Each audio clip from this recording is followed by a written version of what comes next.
You're welcome, Chima. Good afternoon, ma'am. Good afternoon. My name is Wisdom Madatang. Wisdom? Yes. Okay. So I want to ask a question, and you should throw more light on it. Some people now, they don't really know what they want to do. They're just living life. They don't really have... They're existing. That doesn't even know what he wants to do, but he's in school studying a course. So what advice can you give to that person? He doesn't even know where to start from. Okay, but he's in school. Yes. He's studying a course. Yes. He started somewhere, and that's good. See, when we talk about purposeful living, that's why I said that, if I had the time to break down purpose for you, all of you will go home without a weight on your shoulders. Because sometimes we think there's this special way to live a life of purpose. What I know is that because we were put here on earth by God, sometimes what we will become, we start without knowing that is what we will become. Honestly. When I started, it was just because writing came easy for me, so I said I would write. But nowhere at that point, did I know that I would run a publishing company.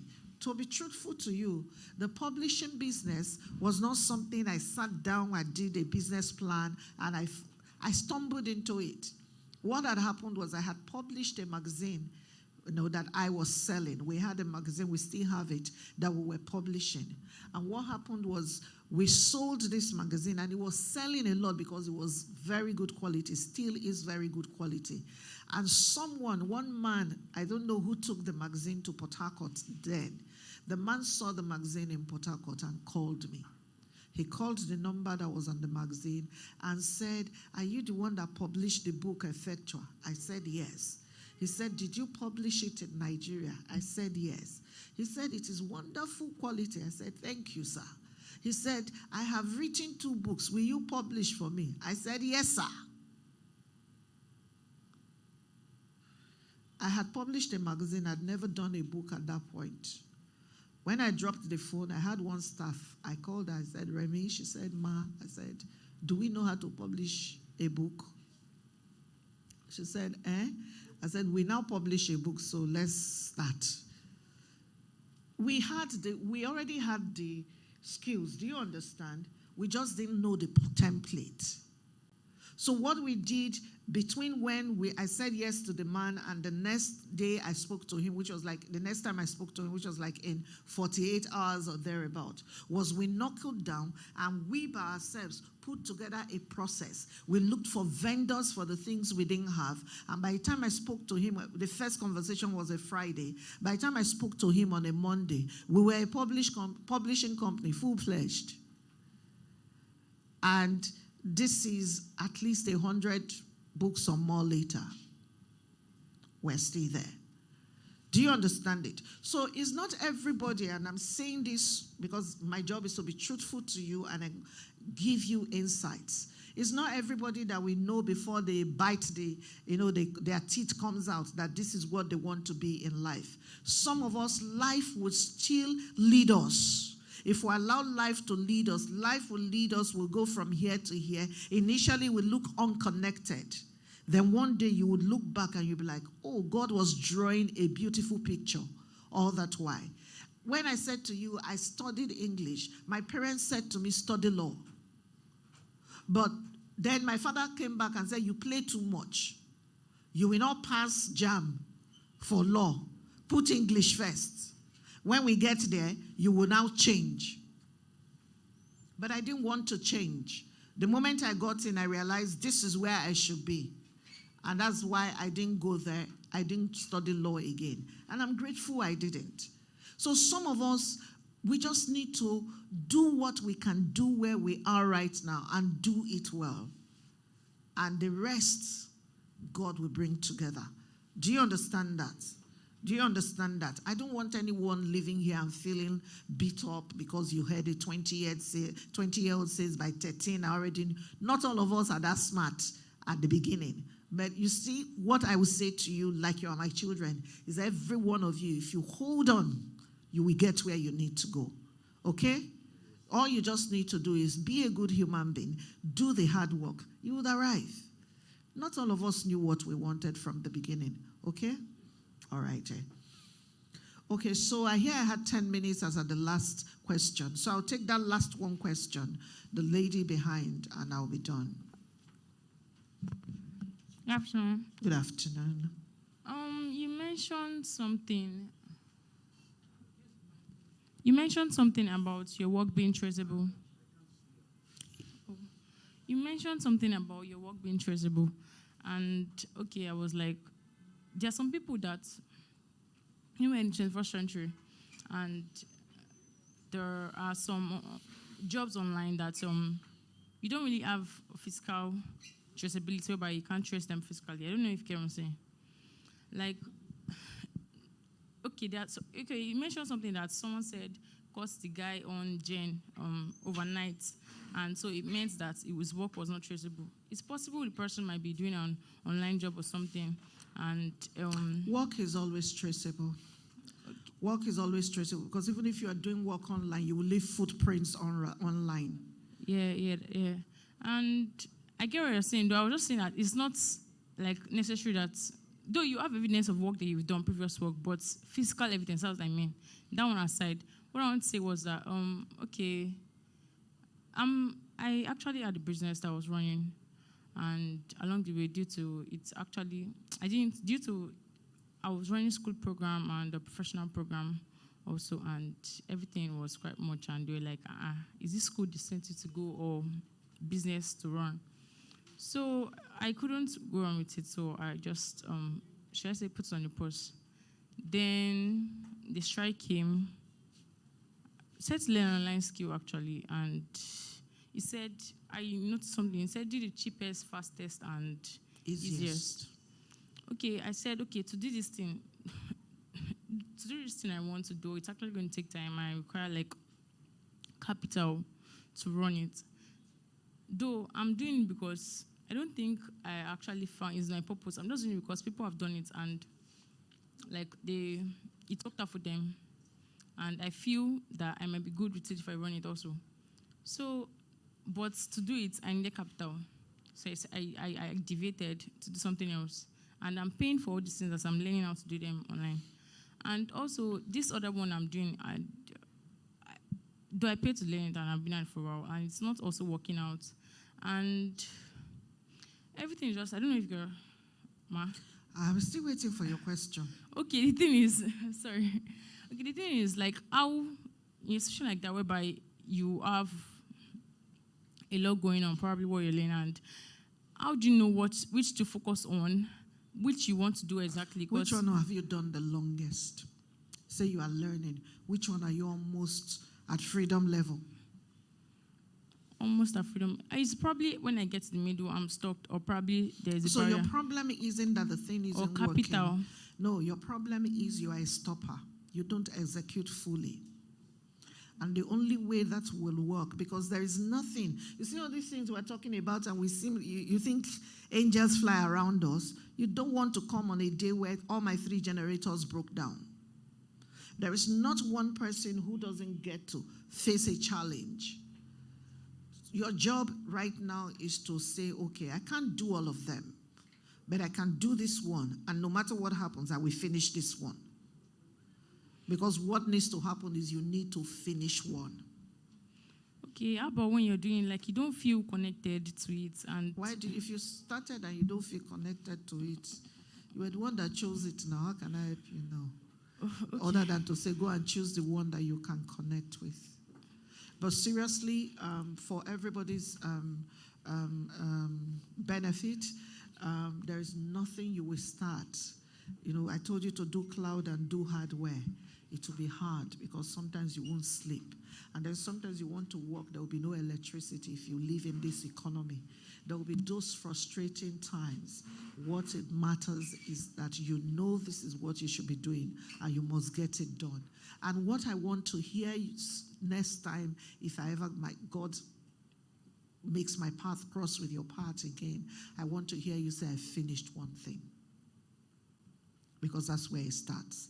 If you finish one thing, you will finish another, and you'll finish another, and you'll finish another. Thank you. You're welcome. I think my time is up. Yes, they say my time is up. So you can ask me by myself. If you see me going down, just run after me and ask me. I will answer, okay? My time is up. All right, everyone. Thank you so much for your time. God bless you.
Is Mr. Jegede's group back?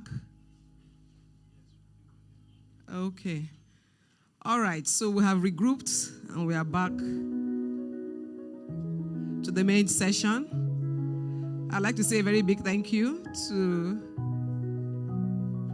our facilitators. Thank you, Pastor Femi Faseru, for taking that session with your category. Thank you, Mr. Jegede, and thank you, Mrs. Bidemi Mark-Mordi. God bless you all. Before we close, we have 2 or 3 questions here, and for you on site and for those even online, you have the opportunity now in the next few minutes to ask 1 or 2 questions for addressed to any of our facilitators for something you need clarity on. Here I have somebody who said, I read history, but I started with a business also, a business center. How do I expand my business? Any one of our facilitators can take this question. Who wants to take it for us?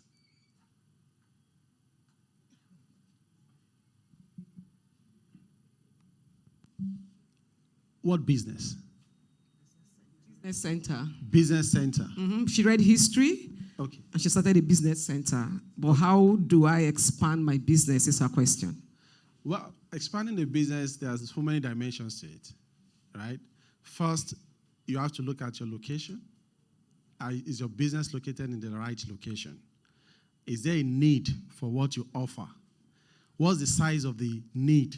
What's the size of the market where you operate? What's your own capacity for growth as the owner of the business? How much do you know about the business that you operate? And then your skills and the unique value proposition. What unique value do you bring to the people in that environment where you operate? So there are many layers of questions that you must first clarify. What's your marketing strategy, for example? Do you have a strategy for growth? Growth is not just something that comes because you want it. There are steps, there are guidelines for growth. So that person will need to maybe take it up with me after this session. But first, you need to check, do I really have a viable business that is that can grow? And do I have the right location? Do I have the right skill and capacity to add value in the space where I operate? All those questions, we need to sit and, trash them one by one, and then you can have clarity about what growth even means to you and to the kind of industry where you operate. So there are layers to it. Let me just add something. Before you say, Mr. Jegede, please do me a favor. And for the benefit of everybody in this room and online, every one gift has the capacity to fund you in 4 dimensions. Every one thing that you know how to do can birth 3 different things. So every one gift can give you 4 earning streams. Every one gift can give you 4 impact streams. So before you come to Mr. Jegede, don't wait for him to ask you the question. Do a list. This is what I currently do.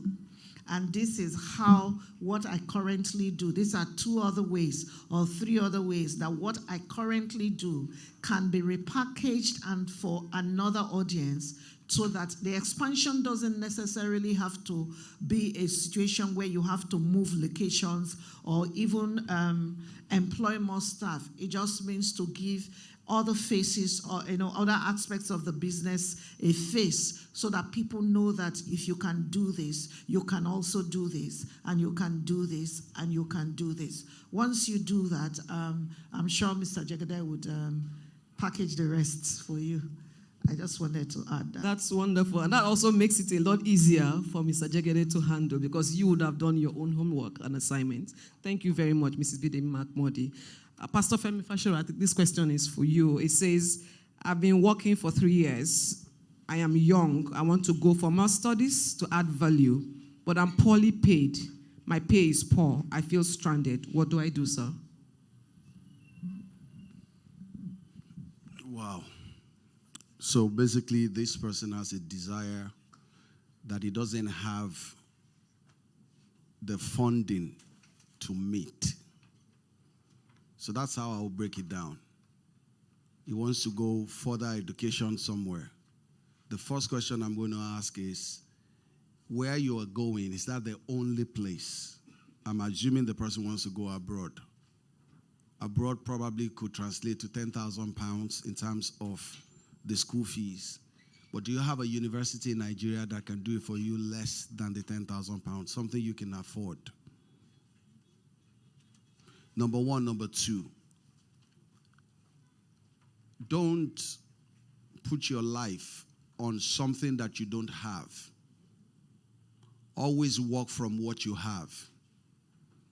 Self-actualization is basically saying recognize what you have within you and see that it is what you have within you that is going to make you to overcome what is on the outside. Very important for you. Make sure that you have a dream that you can actualize. So I would say at this point in time, if you cannot afford to go, the job you're doing, can you afford a school? Is there a school you can afford? It may not be that particular one. Is there a school you can afford?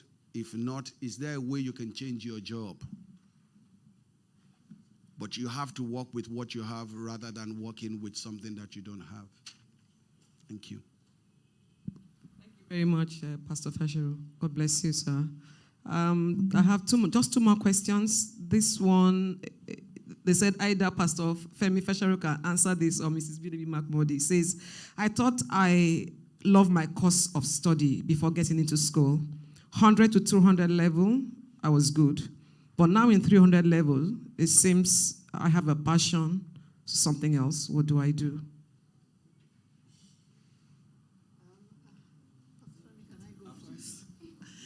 I think you're 3 years in. Finish it. Yeah. You're 3 years in. I think that what is happening with you right now is you are now feeding at the level of your future, and it's scary for you. It's no longer as much fun as when it was when we were in 100 level and we're just playing. Now you're seeing life is showing you that life is life, and it's no, something else is looking attractive. But you're 3 years in time, in fees, in study. Finish it. And then if by the time you finish, you still feel the way you feel, find a way to go back and do what else you want to do. But I don't think that after 3 years, you should walk away. Not within our economy and with what it takes to be able to get to 300 level in Nigeria. Please finish. That's what I'll say. Maybe Pastor Femi will pray for you too.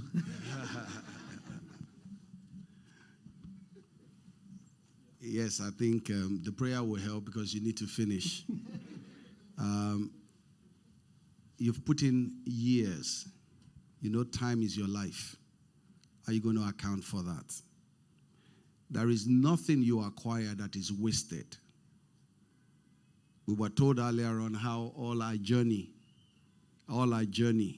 now got, she could now see it now, why she was where she was and what she gained from it.